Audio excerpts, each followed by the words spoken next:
So hello, welcome to week 4, day 3. Today it's the turn of your body, mine as well. I can only want things from you which I have fulfilled, right? Yesterday we spoke about the composers, which the body is another essential part of the pianist's process. And how we guide it with our spirit, with our soul. At our birth we slide it into our body for a lifetime, and we leave it at night when we dream and whenever we have ecstatic status of mind, no matter what cause made this. And body is our best friend, definitely, from birth to death. It's more closer to us than any partner whom we learn to know later, and maybe we separate before death.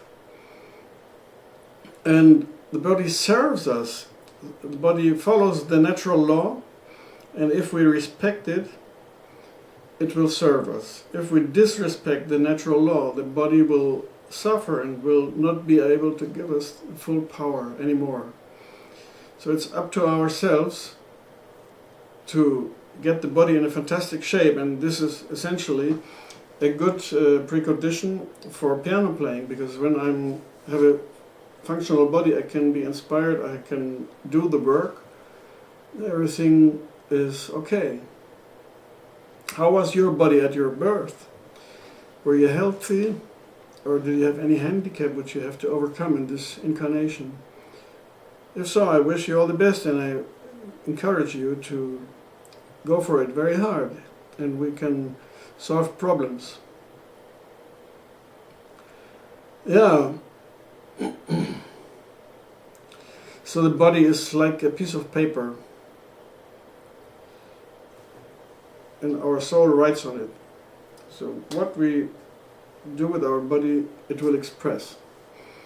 One of the most essential things we do with our body is we put food into our mouth, and we nutrition it. Let's have a look at that. As a medical doctor, I may formulate a natural law. What I put into my mouth will be expressed as my body image.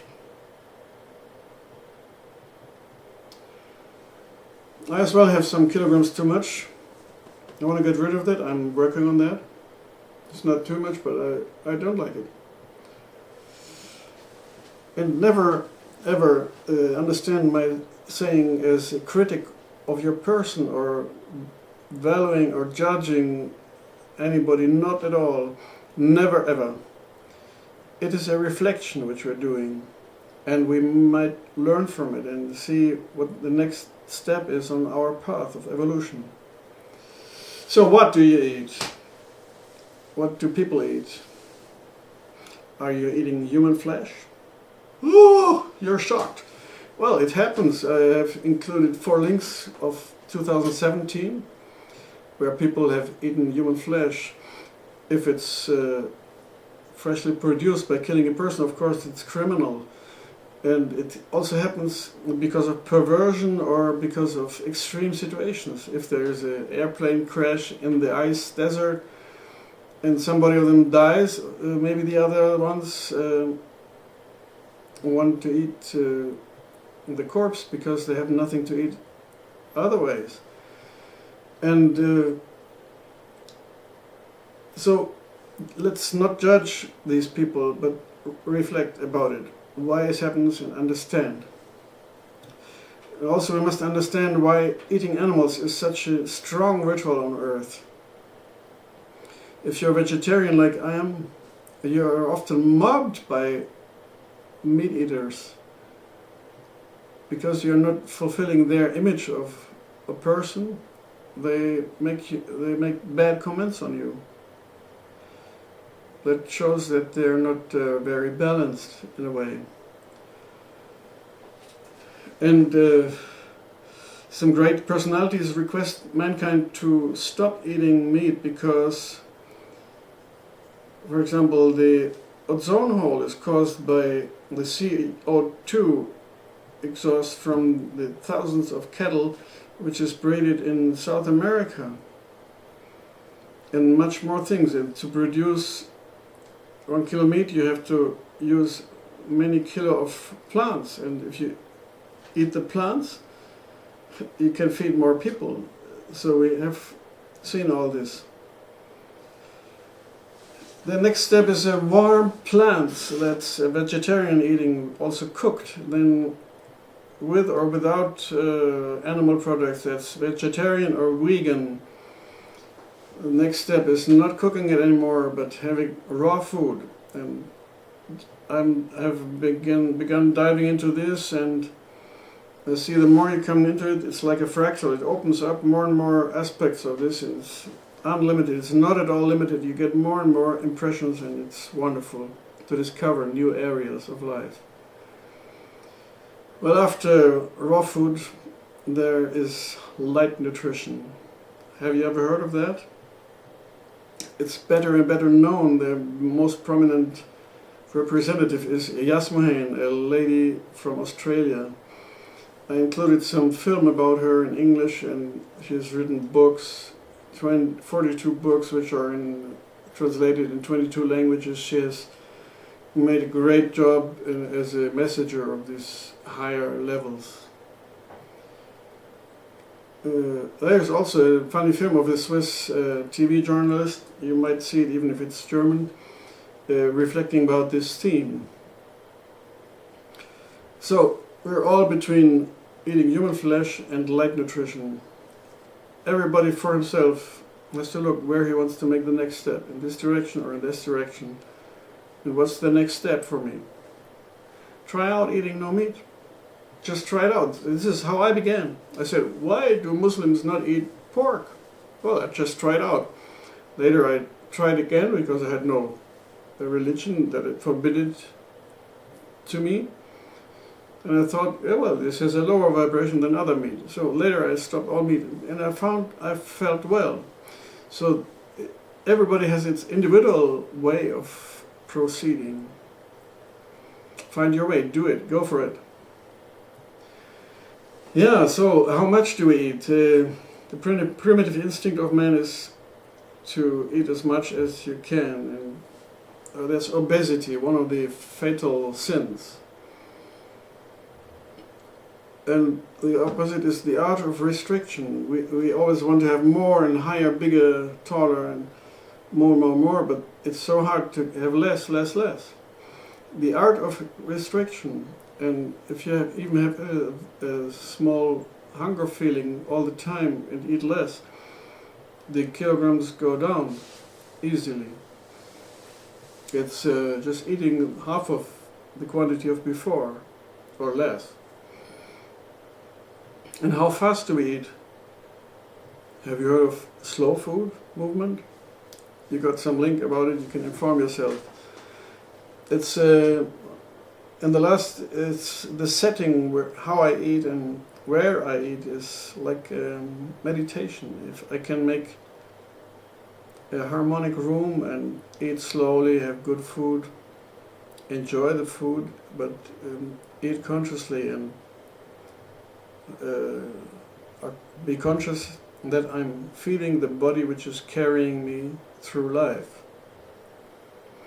Talk to your body. It's telling you everything. It gives you impulses. If you don't listen, the impulses get stronger. If you don't listen, they get stronger until you may suffer from some disease or what, because you haven't listened to the impulses of your body. Let's get sensitive to our body's impulses. So, that's enough about eating. Now we talk about programming ourselves. I'm doing this class of Sam Ovens from consulting.com, and because I make publicity for him, I hope he agrees that I use this one picture. It's a feedback loop. The red rectangle is my belief. Who am I becoming? I have to define my becoming. This is why I also told you to record your manifest, to write it and record it and listen to it every morning and every night. Because at the point who am I becoming, I intervene and I put in my new belief. Then I put in massive action to get it, and then the new reality comes up. The new reality feeds back to my actualized new belief. And then I put another impulse and improve. It's like a spiral of evolution which goes up and up and up. Of course there are variations, it's not going linear up, but it goes up. And intervening at this point, you will proceed strongly. Sam Evans spends the entire week of this 6-week course on building the personality, so also we can have some of it, and I believe in a smooth, continuous process if you transform the impulses which I'm giving you on all levels, piano level and personality level. So another aspect of your personal change may be the self-discipline.